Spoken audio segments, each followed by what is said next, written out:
Ok. Buenos días a todos. Gracias por conectarse a esta tercera sesión de Journal Club del Laboratorio de Malaria. El día de hoy contamos con la presentación de Ivonne Ramírez. Ella nos va a presentar su trabajo de tesis de la maestría de epidemiología de la Universidad de Amberes. Bien, Ivonne, te doy pase. Ok, buenas tardes, ¿me escuchan, sí? Sí, se escucha. No, buenos días en Perú. Ya, el título es,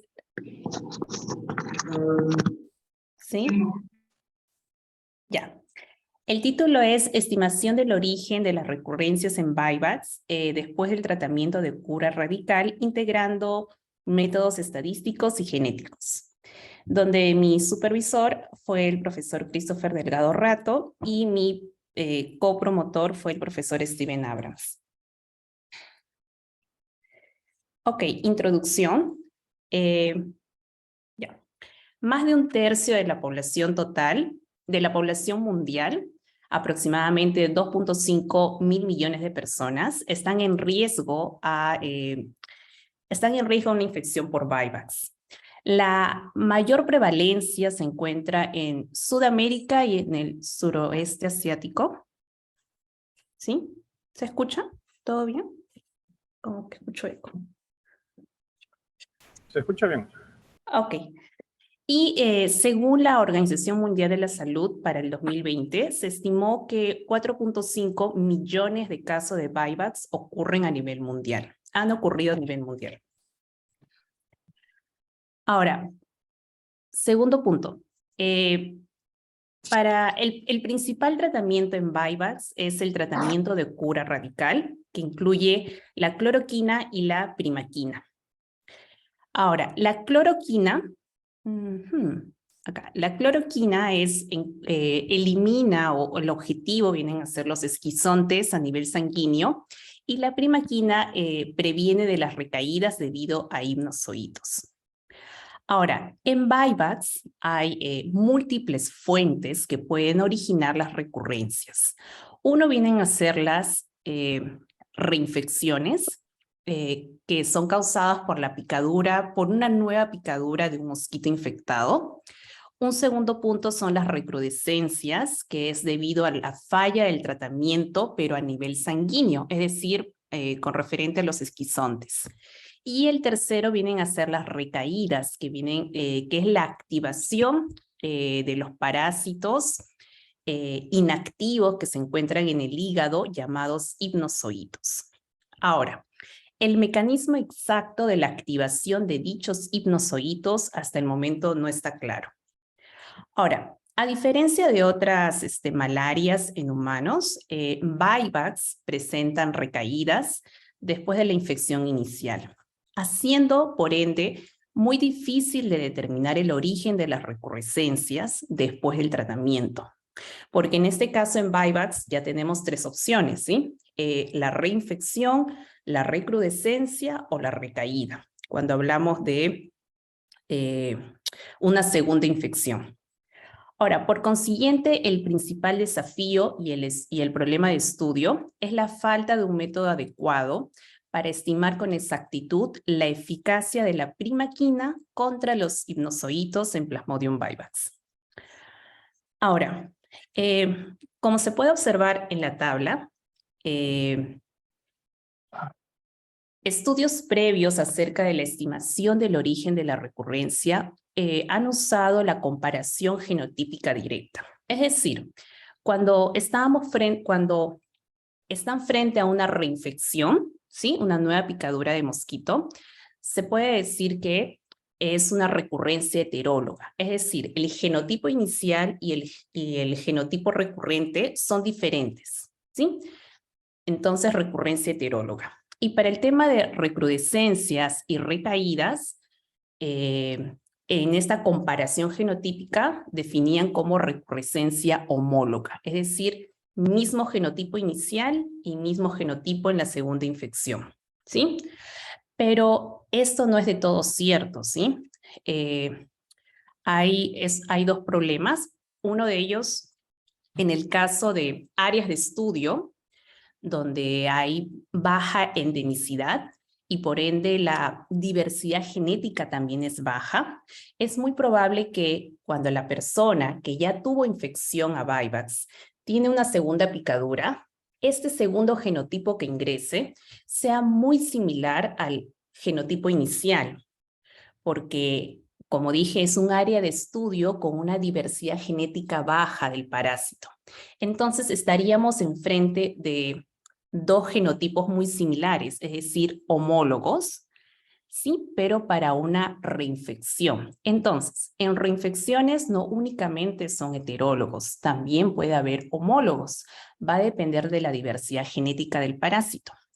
Y en el caso de las recaídas, ok, hay recaídas homólogas y también hay recaídas heterólogas debido a los hermanos meióticos al momento que en el mosquito, como en el mosquito ocurre la reproducción sexual, al momento que ocurre la picadura, no ingresa un único genotipo, pueden ingresar dos hermanos meióticos, ¿sí? Meiotic siblings. Entonces, esta tabla, ¿sí? De la estimación del origen de las recurrencias no es de todo cierta, hay ciertas desventajas, ¿sí? Es por eso que es, como dije, el problema de estudio es, hasta el momento es muy difícil, ha sido difícil de determinar el origen de las recurrencias debido a la existencia de estas recaídas y de las diferentes recurrencias homólogas o heterólogas, ¿sí? Ahora, siguiente. Entonces, el problema de estudio es que no hay un método adecuado para evaluar la eficacia de los tratamientos antimaláricos contra Vivax. Y el gap o la brecha es la poca información de la biología del Plasmodium vivax, dificulta el desarrollo de métodos adecuados para evaluar dichos tratamientos. Ahora, los objetivos del estudio han sido proporcionar un marco estadístico que usa la data de los marcadores microsatélites en Vivax para identificar el origen de las recurrencias en la Amazonía peruana de manera probabilística. Y el segundo objetivo es estimar la eficacia de los tratamientos, del tratamiento antimalárico actual contra Vivax basado en un análisis de recurrencias hasta el mes 6 en un estudio de cohorte en la Amazonía peruana, en Loreto. Ahora, métodos. El diseño de estudio. Es un análisis de data secundaria de un estudio de cohorte prospectivo en Loreto, Perú. Y cuenta con, para este estudio, la población total se dividió en 3 grupos. Población 1, POP 1, POP 2 y POP 3. Población 1, 2 y 3, que incluyeron la ciudad de Iquitos y 25 pueblos aledaños en la región de Loreto. ¿Sí? Consta de comunidades localizadas al noroeste de la ciudad de Iquitos, cruzando el río Nanay, comunidades alrededor de la ciudad de Iquitos y localizados a lo largo de la carretera Iquitos-Naura y comunidades localizadas al sur de Iquitos, 5 kilómetros distantes de la carretera Iquitos-Naura. Ok, paso siguiente. Ya. Ahora, los métodos, conceptos preliminares. Antes de indicarles la fórmula y los pasos, quiero definir esos conceptos. A ver, aquí tenemos dos poblaciones, la población inicial y la población recurrente, ¿sí? Ahora, los colores indican los genotipos de los individuos. Los números son los mismos participantes, ¿sí? 1, 1, 2, 2, y bueno, 6, 6 para cada lado. Ahora, vamos a definir un punto que es la prevalencia de las recurrencias con respecto a la población de inicio, ¿sí? Por ejemplo, para esta infección recurrente, ¿sí? El color rojo, ¿cuál vendría a ser la prevalencia tomando en cuenta la población de inicio? Sería 4 de 6, ¿sí? Igualmente para el individuo 4, para el individuo 3, tomando en cuenta la población de inicio sería 4 de 6. Y para los morados serían 2 de 6, ¿sí? Y para este nuevo color, ¿sí? Un nuevo genotipo, bueno, sería 0. Entonces, la prevalencia de las recurrescencias, tomando en cuenta la población de inicio, tenemos 2 puntos. A mayor prevalencia es más probable que estamos frente a una reinfección y a una menor prevalencia es más probable que estemos frente a una recaída, ¿sí? Y el segundo concepto es el índice de disimilitud alélica respecto a la población recurrente y la población inicial. Ya, eso tiene que ver porque hemos trabajado con microsatélites, que fueron 14, entonces se comparó. Si para un mismo individuo, en la infección recurrente y en la infección inicial, los 14 microsatélites son constantes, son iguales, estaríamos hablando que son homólogos, totalmente homólogos. Por ende, el índice de similitud sería 0. Y si fueran totalmente heterólogos, los 14 marcadores totalmente diferentes, sería el valor de 1. Ya, ahora, teniendo esos conceptos previos, esos 2 conceptos previos, aquí tenemos el diagrama de flujo que se propuso en este estudio para clasificar las recurrencias en buybacks. Se dividió en 4 pasos. Número 1 es tratando las datas faltantes. Acá. Tratando las datas faltantes utilizando la imputación múltiple. En un inicio tenemos la data de los microsatélites y presenta data faltante. Entonces se propuso trabajar con modelos de imputación múltiple. Exactamente multivariate imputation with chain equations. Y se utilizó, este modelo utiliza lo que es la regresión logística, ¿sí? Considerando que los marcadores microsatélites son variables categóricas. Ahora, a partir de ello, se generó 5 conjuntos de datos completos.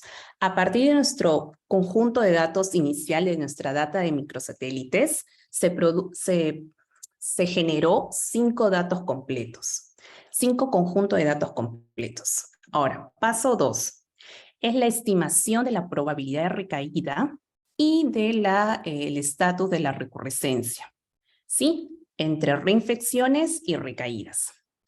En el paso 2, uno es la fórmula para la probabilidad de recaída. Teniendo en cuenta los conceptos preliminares, se propuso que la probabilidad de recaída sería igual a 1 menos la prevalencia de la recurrescencia con respecto a la población inicial, ¿sí? Multiplicado por 1 menos el índice de disimilitud entre 14. Teniendo esta probabilidad de recaída para cada recurrescencia, ello fue usado en un proceso de probabilidad binomial y a su vez fue imputado múltiples veces para definir el estatus de la infección, es decir, o recaída o reinfección. Exactamente se generó 5 estatus de infección, ¿sí? Por cada individuo recurrente en cada conjunto de datos completos. Es decir, si aquí hemos tenido 5 datos completos, ¿sí? Por el tema de missing data, por data faltante, y luego por el tema de el estatus de recurrescencia, se ha hecho otros 5 veces más por cada conjunto de datos completos, tenemos 25 resultados, ¿sí? 25 conjuntos de datos diferentes que van a ser analizados para estimar las cantidades de interés. Ahora, en el paso 3 ya es el cálculo de la incidencia el cálculo de las funciones de incidencia acumulada para las recaídas. el Cumulative Incidence Function. En este caso hay dos, que viene a ser el marginal y el cost specific, que van a ser calculados en el mes 6. Sí. Ahora, el marginal viene a ser el complemento del estimador Kaplan-Meier, pero este marginal ignora lo que es los riesgos competitivos. Es decir, claro, acá estamos calculando el tema de recaídas, pero hay un riesgo competitivo con el tema de reinfecciones. Y el marginal no toma en cuenta eso, es decir, que es sesgado. En cambio, el otro que es cost specific, específico de causa, es un índice no sesgado para contabilizar el número de recaídas, tomando en cuenta a las reinfecciones como un evento de riesgo competitivo. Y finalmente, paso 4, es estimar, es obtener el estimado final utilizando las reglas de Rubin entre las 25 conjuntos de datos completos imputados. Ok, el siguiente es resultados. Entonces, la población total fue de 302 participantes que fueron divididos en 3 poblaciones, ¿sí? Tenemos la población 1 de 112 individuos, población 2 de 133 y población 3 de 57. De estos 302, 134 presentaron recurrescencias en el mes, después de los 6 meses del tratamiento. Y es dividido de esta manera, un 46% población 1, 44% población 2 y 42% población 3.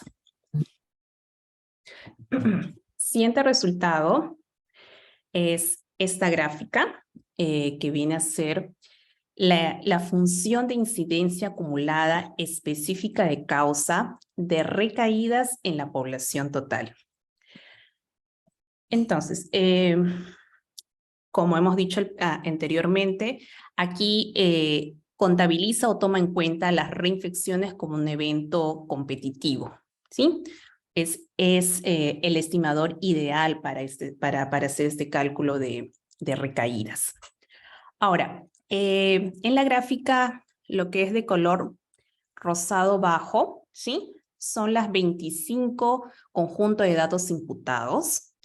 El color rojo fuerte, ¿sí? La única línea, viene a ser ya el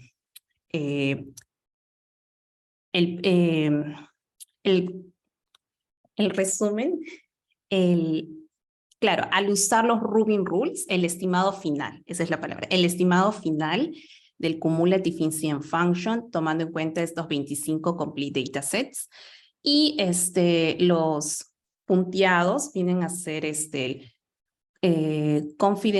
intervalo de confianza al 95%.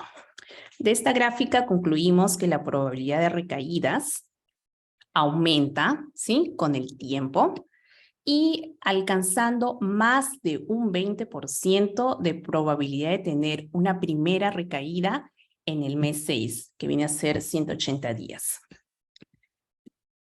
Siguiente resultado es acá es dividido por poblaciones, población 1, población 2 y población 3.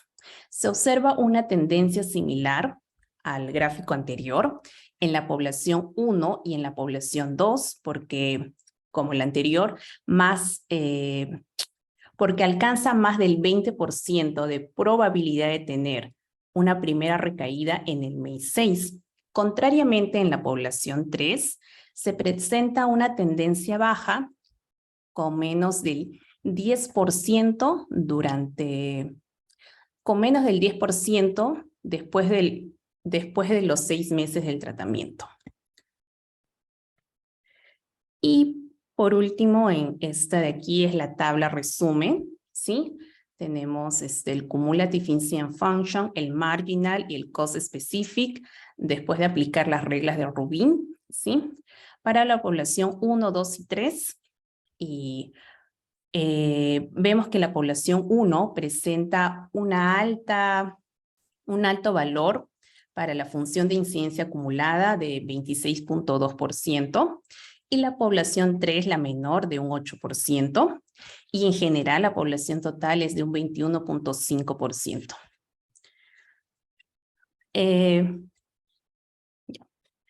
El estudio el estudio presenta como cost specific cumulative incidence function de recaídas un 21.5%, con un intervalo de confianza de 16.5 al 27.4 después de los 6 meses de tratamiento de cura radical en buybacks, es decir, cloroquina y primaquina, en la población total en la región de Loreto. Esto representa la probabilidad de experimentar recaídas hasta el mes 6 después de recibir el tratamiento, tomando en cuenta los eventos de riesgo competitivo que vienen a ser las reinfecciones.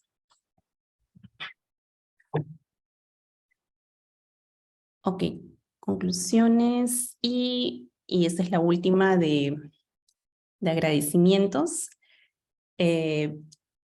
Bueno, a la Universidad de Amberes, también a la Universidad de Cayetano Heredia, también al Instituto de Tropical Medicine, con respecto a todo el tema de los datos, ¿sí? Aparte de mis 2 asesores, también a los 2 estudiantes de doctorado, que es Alessandro Grosso y Madi, que ambos pertenecen al grupo de malaria que tiene el Global Health Institute. Eso es todo, muchas gracias. Gracias, Ivonne, por tu presentación. Si alguien tuviera alguna pregunta para Ivonne sobre su trabajo o algún comentario. A ver, Joaquín tiene la mano levantada. Hola, Ivonne. ¿Se me escucha? Sí, ¿no? Sí. Okay. Muy interesante tu presentación. Yo tenía algunas preguntas. Para empezar, la imputación múltiple te permite recuperar ciertos datos perdidos, ¿cierto? Ya, sí. ¿Y cuál es el límite, entonces, de datos perdidos que puedes tener para usar la imputación múltiple? Tu pregunta es, claro, ¿cuánto de missing data debe presentar la data completa para tú considerar usar imputación múltiple, ¿sí? Sí, más o menos, ¿hasta qué punto es Buena aceptable idea. usar imputación Ajá. múltiple? Sí. Claro, según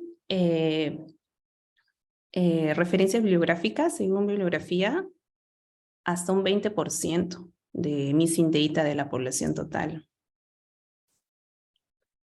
Ok. ¿Y esta técnica de imputación múltiple ha sido usada, por ejemplo, para recuperar datos y emplearlos en otros tipos de análisis? Por ejemplo, análisis de genética de poblaciones, que también usan datos de microsatélites. Sí, sí. ¿Aló? Sí, sí, es usado en lo que es biología, en genética, sí, y en otras áreas también, sociología, en otras áreas, sí, sí han habido. Pero, claro, hay programas, sí, como hay otros programas, ¿correcto? Es que hay diversas métodos para lidiar con las datas faltantes, ¿sí? Hay otros programas que cuando tú tienes data faltante y quieres calcular los índices de diversidad genética, automáticamente automáticamente completa, ¿sí? Hay diferentes métodos, completando con respecto a la media de la población total, ¿sí? O hay que es uno ya de los últimos, que es imputación múltiple, ¿sí? Sí, sí hay casos de microsatélites usando imputación múltiple en otras especies, sí, sí he visto. Ok. Y para este trabajo tú tenías medidas repetidas de los individuos, ¿cierto? ¿Cada cuánto tiempo eran estas medidas repetidas? Como medidas repetidas. O sea, tenías la toma de muestra de una persona en un punto y la toma de muestra de esa misma persona en otro punto. Un mes Claro. después, una Sí, semana. sí, sí, sí, las recurrencias. Ajá. Ujú. ¿Y ¿Cuáles? cuánto tiempo habían entre, discúlpame, cuánto tiempo habían entre los dos? Es que este es un estudio cohorte, ¿sí? Se hizo un seguimiento al paciente a los 7, a los 14 y a los 28. Luego, durante los 6 primeros meses después del tratamiento mensualmente, y luego durante los otros 18 meses, porque el estudio de cohorte son de 2 años, ya fue cada 3, cada 6 meses el seguimiento para ver si había una recaída. Sí, es un estudio completo.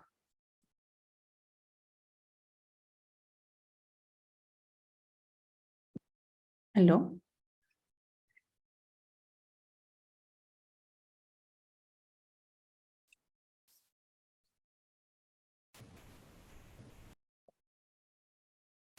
¿Ibas a agregar algo más, creo? Ay, perdón, se me fue internet. Me quedé en que cuánto tiempo había entre las observaciones repetidas, cuánto tiempo. Ay, sí, no te preocupes. Es un estudio de cohorte. Entonces han hecho seguimientos durante el tratamiento a los 7, 14 y 28 días. Y después del tratamiento, en los 6 primeros meses, cada mes, ¿sí? Y después o sea, los 18 meses siguientes, porque el estudio de cohorte es de 2 años, me parece es cada 3 meses, ¿sí? Entonces es un estudio completo de seguimiento para ver todas las recurrencias que tiene el paciente durante 2 años. ¿Aló? Ok. Ok, sí. Sí. Entonces tienes varias medidas repetidas para los mismos individuos, pero ¿tú crees que habría un mínimo de medidas repetidas para tratar de hacer este análisis? No, pero este estudio, sí, este estudio únicamente se ha basado con las primeras recurrencias en el mes 6, hasta el mes 6, ¿sí? Porque hay pacientes que durante los 2 años han habido hasta 10 o más recurrencias, ¿sí? Durante los 10 años de seguimiento. Pero este es un primer estudio, ¿sí? Que se está planteando esta fórmula, ¿sí? Solo considerando las primeras recurrencias de los pacientes hasta el mes 6. Ok. Y ya para terminar, solo tengo 2 preguntas más. Una es sobre cómo agrupaste las poblaciones. ¿Podrías poner Claro, ese slide, por favor? sí. Bueno, aquí está mejor. Sí, ajá. Por ejemplo, en la población 1, yo veo que hay una que está en Iquitos, que corresponde a la población 2.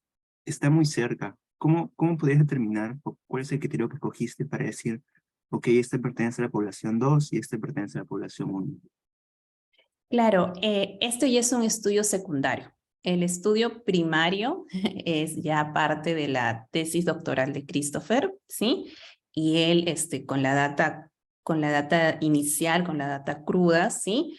Utilizando este agrupamiento bayesiano, ¿sí? Él vio los grupos genéticos que se formaban, ¿sí?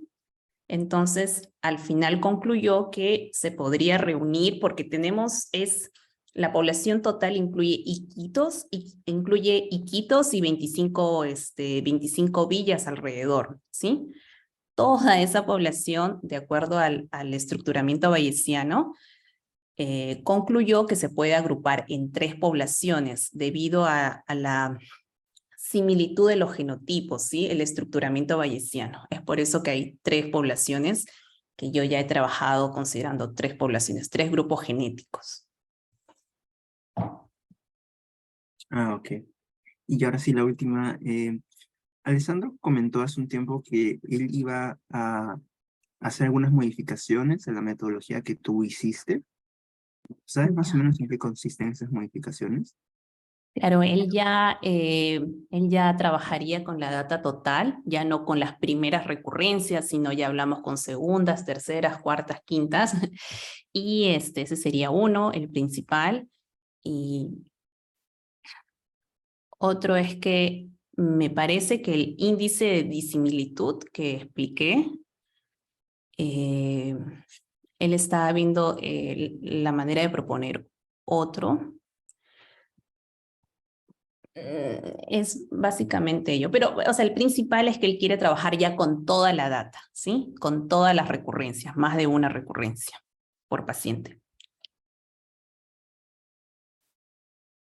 Ya, ok, muchas gracias. Gracias. Gracias, Joaquín. ¿Alguien más tendrá alguna consulta para Ivonne?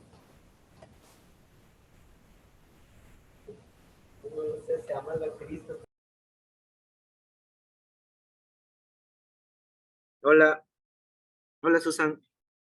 Hola, Ivonne, perdón, ¿me escuchas? Sí, hola, ¿qué tal? Dime. Tal. Sí, más o menos tomando la idea de, de Joaquín que comentaba, o sea, de una data de microsatélites a la data faltante o a la data cero que no se ha podido amplificar un alelo, con estadística o con probabilidades, has colocado esa data faltante. ¿Eso es correcto? ¿Hasta donde voy entendiendo? Claro, oh, sí está prendido. Claro, es un alcance, un approach estadístico, ¿sí? Para lidiar con el tema de missing data, ¿sí? Y uno de los mejores, es imputación múltiple, ¿sí? Ujú. Ok. Es una forma, ¿sí? Es una vía para lidiar con missing data. Ya, pero, claro, pero ¿qué pasa si realmente en la genotipificación que se hace es la existencia del alelo nulo? O sea, en realidad que el alelo no está presente en la población. Y tú al asignarle, por ejemplo, un valor en función a lo que de las otras muestras o de la población, no estuvieras incurriendo en algún error o algún sesgo, porque de repente, naturalmente, el parásito no tiene el alelo, ¿no? Y al incluirlo o estimar la presencia de uno cuando realmente no lo tiene, no es como estar sesgando un poco el modelo o la biología en realidad de la genética en realidad del parásito. Sí, entiendo tu punto, pero claro, estamos trabajando de la data inicial, sí, de la data inicial, haciendo esta imputación múltiple, sí, se le completa la data faltante, sí, pero considerando los valores de esa data inicial, si no estamos generando otros valores nuevos, alelos nuevos, ¿sí? Es dentro de esos mismos alelos. Claro, hay una posibilidad que ese individuo no presente ese alelo, capaz presenta un alelo nuevo o un alelo diferente, ¿sí? Es por eso que esto se repite, esta imputación múltiple no es que me genera un único conjunto de datos completos, te puede generar 10, 15, 20, depende de ti. En mi caso, yo he trabajado con 5 conjuntos de datos completos, ¿sí? Los 5 conjuntos de datos son diferentes, ¿sí? Ese es el punto, para hacerlo probabilísticamente. No estoy yo teniendo como conclusión un único dato completo. Tengo 5 y pude haber trabajado con 10 o con 15, ¿sí? Y entre ellos son diferentes. Entonces, para un individuo yo estoy considerando que el alelo es 242, pero para el otro complete dataset, para el otro conjunto de datos, es 232, 271, 284, ¿sí? Entonces, es de esa forma, este método imputación múltiple, es que le da ese ingrediente probabilístico al resultado al final, porque al final yo hago, con los Rubin Rules, obtengo la estimación final, hago como un resumen, es como una media, ¿sí? Pero no es una media propiamente dicha. Entonces, a diferencia de otros programas que solamente te botan un complete dataset, un conjunto de datos completos, el imputación múltiple no, te dice tú tienes que trabajar, tienes diferentes opciones, ¿sí? Y esas diferentes opciones trabajas con todas y luego le tienes que aplicar Rubin Rules para tener una conclusión. No una conclusión del conjunto de datos. El conjunto de datos sigue siendo más de 1, 5, 10, 15. Sino el Rubin Rules te genera una conclusión, un resumen, ¿sí? Un final estimate del valor, del estimado que quieres calcular. En este caso, prevalencia, digamos, incidencia, ¿sí?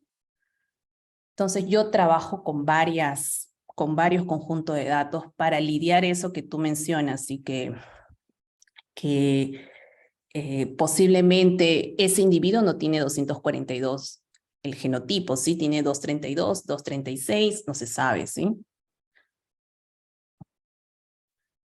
Claro, pero bueno, en realidad tú estás colocando, sí, un valor, ¿sí? Según tus 5 imputaciones, un valor, un valor, un valor. No es, pero ¿qué pasa si realmente el alelo no existe en la población? No, entonces creo que ahí hay que tener un poco de cuidado. Pero además es probabilístico, ¿no? Claro, puede no existir, como tú mencionas, ¿sí? Pero claro, siempre hay una probabilidad que pueda no existir, ¿sí? Aunque podríamos decir que es baja, son marcadores que han amplificado para la población de Iquitos, ¿sí? Pero quién sabe, tienes razón, de repente en ese individuo exactamente, de repente era alelo nulo. Es probable, pero es bajo. Ok, bueno, y lo último, creo que cuando explicas la metodología de la parte estadística, creo que te recomendaría que hicieras una interpretación de cómo funciona el modelo pero desde el punto de vista biológico para poder entenderlo. O como nosotros no, por mi parte no viendo mucho esto de los modelamientos y todo eso, pero ayudaría mucho su interpretación para poder entender cómo funciona un poco el algoritmo que estás utilizando. Solo Ok, es manera de comentario. ok, muchas gracias. Sí, está bien. Ujú. ¿Alguien más tendrá una consulta adicional? Hola, disculpe, no sé cómo levantar la manito.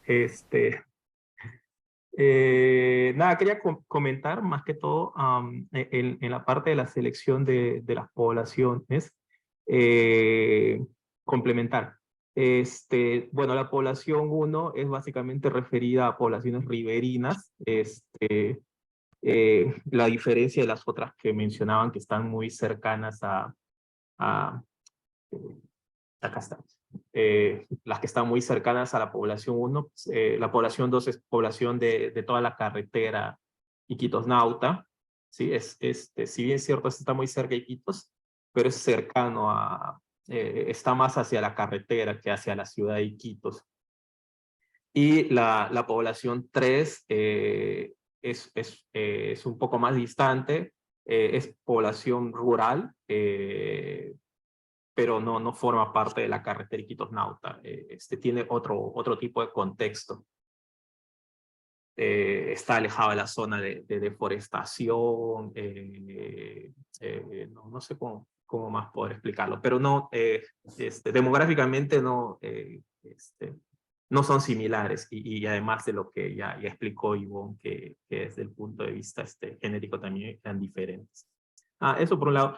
Lo otro, lo que Robertson comentaba, ¿no? Lo que pasa es que lo que él preguntaba, ¿qué pasa si un alelo no está presente en la población? Justamente como esto asigna probabilísticamente, si el alelo no está presente en los datos que ya se tienen, al asignar en los datos faltantes, lo que va a calcular es basado en los que ya están presentes. Entonces, si no está, la probabilidad de que se asigne esto va a ser mínima. Si estos alelos están con mayor presencia dentro de la población, pues también va a aumentar la probabilidad de que se asigne dentro de los datos faltantes. Sí, sí, muchas gracias, Michelle. Sí, claro, sería mínima cuando es un alelo nuevo. Sí, correcto. Ujú. Gracias, Michel, por tu intervención. ¿Alguien más tendrá alguna consulta, alguna pregunta?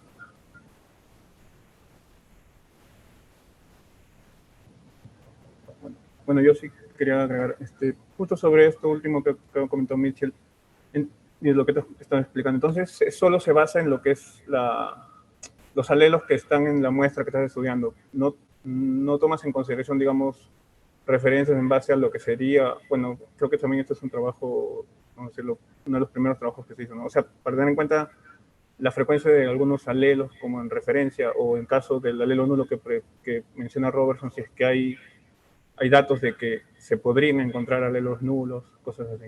O sea, pero entiendo que solo partes de la data con la que cuentas, ¿no? Sí, exacto. Ajá. A ver, entonces no se podría aplicar. Y lo otro que te quería consultar es, en tus últimos resultados mostraste que la población 3 se diferencia entiendo que era la probabilidad de un relapso dentro de los 6 meses, ¿no? Uno de tus resultados últimos. Ajá, el gráfico acá. Ajá. Que la población 3 tiene menor... Entiendo que el eje Y te indica la probabilidad de que tenga un relapso dentro de los 6 meses en comparación a la población 1 y 2. Sí. Ujú. ¿Y qué factores serían, o sea, no sé si lo has discutido, o sea, lo que podría estar influyendo en esta diferencia entre las tres poblaciones? Claro, en el caso de la población 3, básicamente está la población de San Carlos, ¿sí? Y es bueno, de acuerdo a lo que obtuvo Christopher anteriormente, es una población, es una población distante, una población, por decir, aislada fuera, ¿sí? Y punto 2 es que ellos, Christopher y su grupo, observaron que durante ese periodo hubo un tema de un brote. Entonces, de acuerdo al estudio preliminar de Christopher, concluyó que al hacer uno aislada y debido a este brote que era exclusivo en esa comunidad, en esa población 3, había una mayor incidencia de reinfecciones. Por eso hay una diferencia, ¿sí? Entre la población 1 y 2 y su probabilidad de presentar recaídas con la población 3, que es todo lo contrario, ¿sí?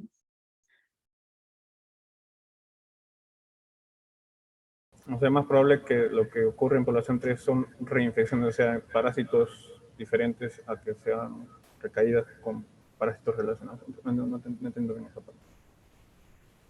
Claro, es más probable que en la población 3, ¿sí? En la población 3 tenemos el resultado final es de 8%, de la probabilidad de tener recaídas es de un 8%, a diferencia de la población 1 y 2, que son de 26 y de 23%. Es decir, que lo que estamos observando como recurrescencias en población 3 es debido a reinfecciones, no a recaídas. Y para ir más a fondo, ¿sí? De acuerdo a lo que mencioné de los conceptos preliminares, si en la población 3 hay más opción de lo que estamos observando son reinfecciones que recaídas, y mayor número de reinfecciones, es decir, que la prevalencia de los individuos recurrentes con respecto a la población inicial es más prevalente, ¿sí? Y eso se explica con el aparente brote, ¿sí? Que caracterizó esa población 3 a diferencia de las otras dos, ¿sí? O sea, se correlaciona el brote, el aislamiento, con un mayor número de reinfecciones.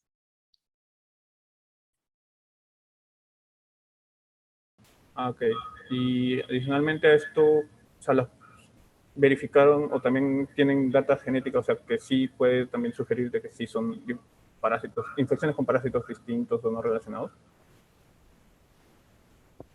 Infecciones con parásitos distintos no relacionados. Porque entiendo eso, que la reinfección lo están categorizando como que son un parásito distinto, ¿no? Oye, me estoy confundiendo acá.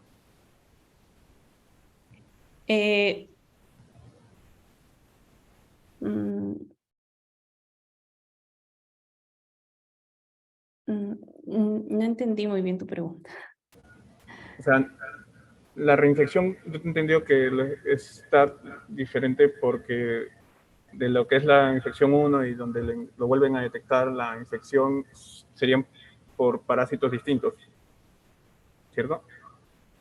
No, acá tiene que ver la prevalencia de los genotipos. Si, si el genotipo es más prevalente, ¿sí? Si es más probable que estamos frente a una reinfección. Y cuando ese genotipo es menos prevalente, estamos frente a una recaída. En base a eso se planteó el modelo, el alcance, ¿sí? Sí, el modelo. Ujú. Respecto a la prevalencia de los genotipos, ¿sí?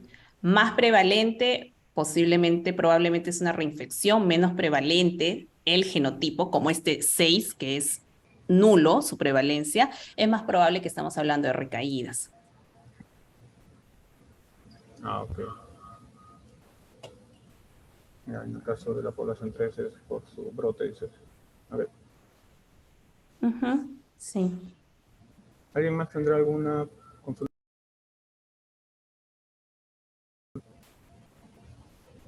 Ah, ya, Caroline comenta que en la población 3 no hubo intervención previa del programa PAMAFRO. Ah, es otra diferencia entre las poblaciones también.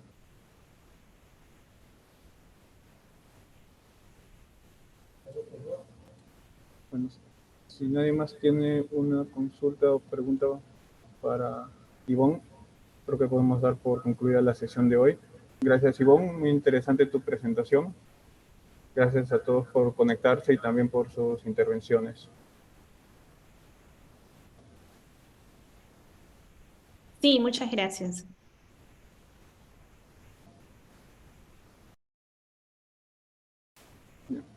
Todos tienen el enlace para que se registren en las fechas que están disponibles. Por favor, no margen de inscribirse.